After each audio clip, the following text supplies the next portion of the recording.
which is the new little brother of this camera. So, but this is your camera. This is a great camera. This is already shot Academy Award winning movies. So, you know, it's big and it's beautiful and it makes big pictures and it shoots with a super 35mm sensor that we all know about. It takes those lenses that went on that big old BL, that film camera that also won Academy Awards in its day in the 70s. So, you know, it takes those same lenses, which these lenses were probably made in the 70s. So think about that. You own a box of really beautiful lenses, and now this camera comes along, and film's gotten too expensive for you to shoot most of the time with those lenses. So now this camera's come along for $20,000 for the body, and start adding thousands and thousands every time you, but for about $40,000 you could put together a decent camera package without the lenses. And then you start putting your lenses on there. So your lenses are a couple $1,000s each. So it becomes a $100,000 proposition pretty quick. You know, they would say, oh, it's a $17,500 camera. But that didn't even include the card reader, you know.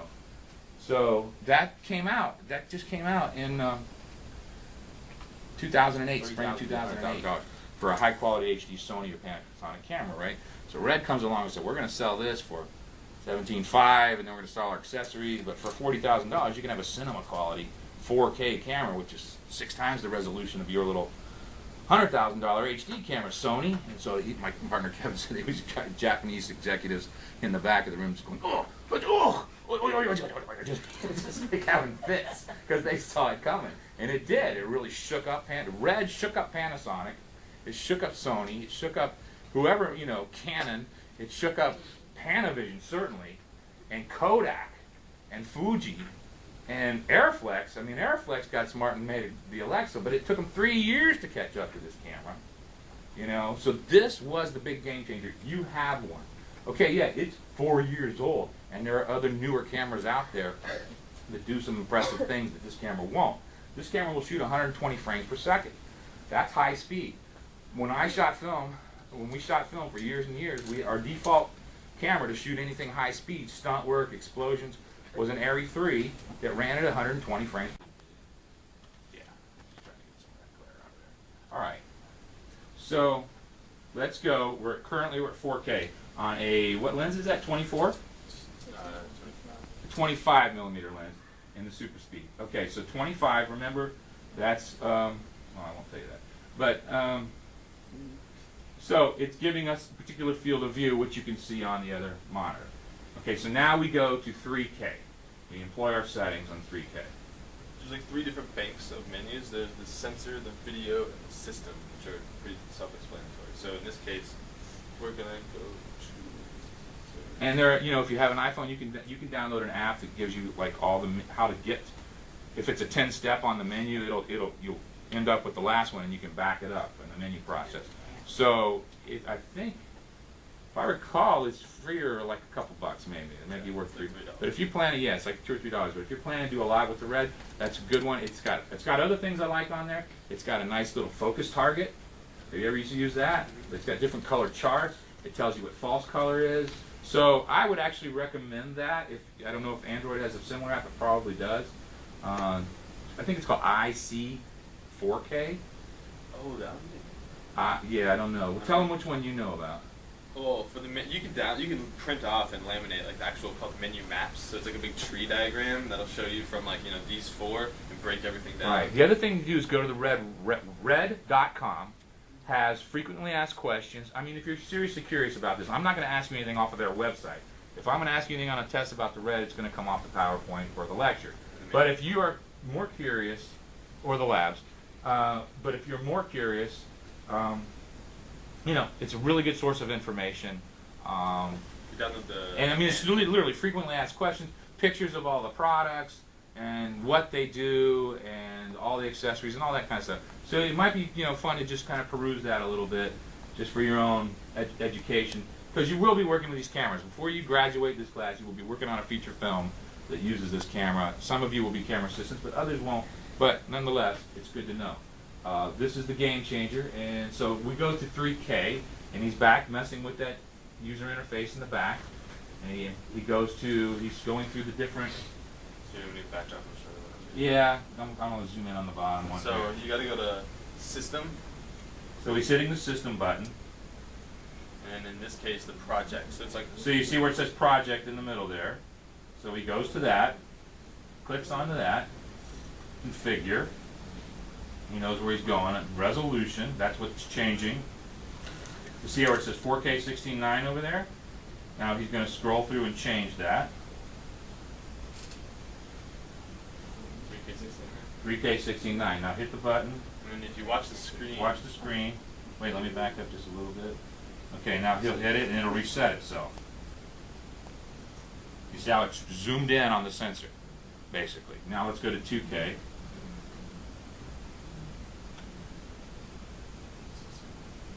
let me back up. So now he's going to hit it and it's going to zoom in even more. Okay, so now we haven't changed the sensor. What we've done is we're only recording on that fourth in the center. Remember, 2K is 1/4 of 4K, so we've kind of come into that point. So it doubles our image in terms of our field of view. Even though we've not changed, we still have the same 25mm lens on it, but it's given us the equivalent of a 50mm lens in 35mm. Does that make sense to you? Okay, we've gone in.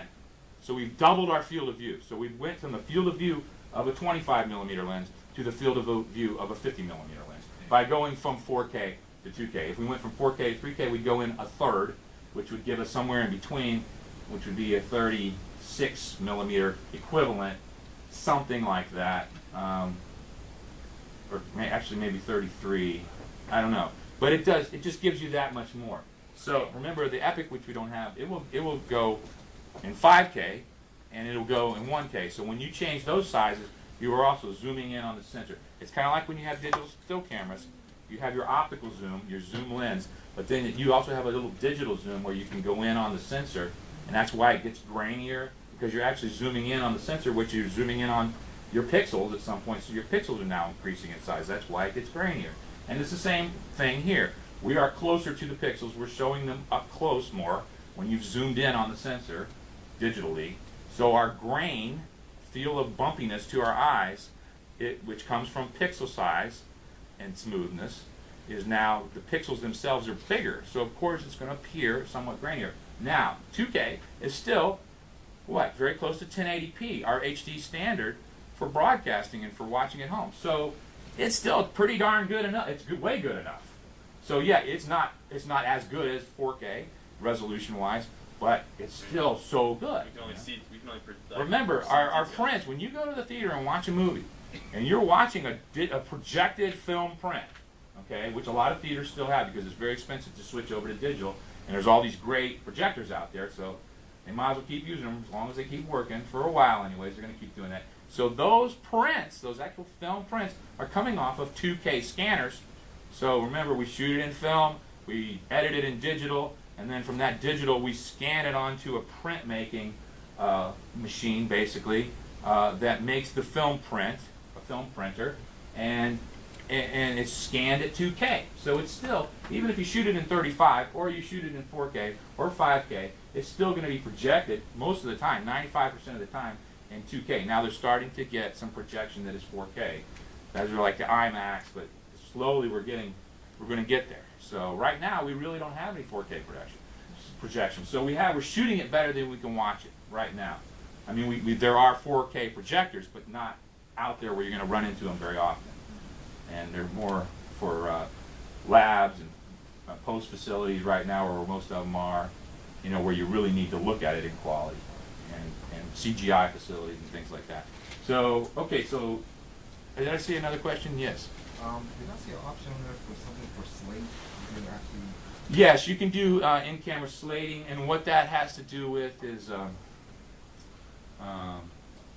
does that have? It's just a camera. It's like, so when in your metadata, when you record like all the clips, right, you can set it so it shows you if this is coming from A camera or B camera. So A camera or B camera, roll 1 or roll 2. Because if we had film, if we were using film, we would be writing on the mags. Every time there would be a mag, either the can or on the camera, it would have a number. A camera. If A camera used it, it would be A2 or A136. If it was the 136 mag or roll that had been loaded on that camera, on that movie, you go in a sequential number. Now, again, there's a B camera, if there's a C camera, a D camera, an E camera. I've been where there's F cameras, right? So you've got all these cameras to keep track of which film came from which camera and which operator. So you always had a numbering system. Well, on this, we simply number the camera. This is A74 is how this and you can change that at the beginning, not during, but at the beginning. So, and then we haven't recorded anything yet, so. Actually, it's at 45. Why does it say 01 then? Because I just accidentally. You changed it. Well, Which you yeah. shouldn't do, but it doesn't really matter. Not at this point. Again, if somebody's put this hard drive back and there's something on it they haven't saved, they're crazy. You don't walk away from your project until you make sure you've downloaded all your media. You never put it back in the case or whatever. That goes without saying, I think. Okay, so see that there would tell you that that's sort of the roll number or mag number, A74, and then clip number. So that's your slating, but it gives you that. It gives you a lot of other things you can do too. There's audio inputs. There's a whole big menu you can get into. And that's how you control this camera, is through the back and the inputs. It's much easier with the touch screen, obviously now, but still, that's not very hard. Some people used to say it was kind of counterintuitive. I never found it to be. I've been in Sony and Panasonic menus way deep, and to me, those are so much more convoluted and make so much less sense. You know, I call that Japanese engineering. At least this is American engineering, where they understand we're not all that bright, so they try to make it easy for us. Excuse me, what's that percentage? What's that? Presentation. Presentation. Presentation. Oh, percentage. Oh, that's just. Sorry, percentage. Yes. That's just something from the video camera. What is that? That's just a light value, I think. Wait, what? The percentage on my screen. He's asking about the percentage. Oh. It's something from this video camera here. It's kind of a little bit confusing because we've got my markings here, and then we've got the camera kind of. So that's nothing to do with the red. So this tells you, okay, you got an external mag versus a card inside. We're shooting at a red code 36, which is 36. It's a compression rate. It's it's red code 36, right? Yes, yeah. But it's a compression rate. But it's at 36 gigabytes per second. Isn't that what that relates I to? don't know if it equates exactly to that. Yeah, it's but like, it's kind of what they labeled it. Yeah, well, it's their labeling, but I think it has to do with gigabytes per second. Now, 2398 is our time base, okay? And RAW is the type of format that we're recording in, and 2K is our settings. These are histograms, and that has to do with how well light is on here. Remember, kind of like our waveform monitor, right? And our zebras. You can also get zebras on this camera, but this camera does not have a waveform monitor. What it has is histograms. And you have your blue channel, your green channel, and your red channel, and it tells you how strong those things are. Obviously, we have a very strong red channel because we're looking at a red object. There's not much in the blue, and there's not much in the green. And there's plenty of unexposed in there, too. These black spaces represent the black parts of the film image. So these are high. So when we expose, we try to get them close together and in the middle. So why don't you rack through the iris a little bit for me? You see how those change? That's opening up, or I can't tell. Closing down. Closing down. So you see there's less information here. So now we start to open up. Okay, it starts to get good in the middle. Now it's going to be hot. Well, we can't really go much more. Pan the light on there, see if it'll. We add light, and you can see how that even blows it out. So now that it's not in the middle, like our red is so overexposed, it's like out of the middle zone. So that's what a histogram, you basically want your histograms to kind of bunch up in the middle, and that tells you you're getting pretty decent exposure. Do you want to show them the clipping?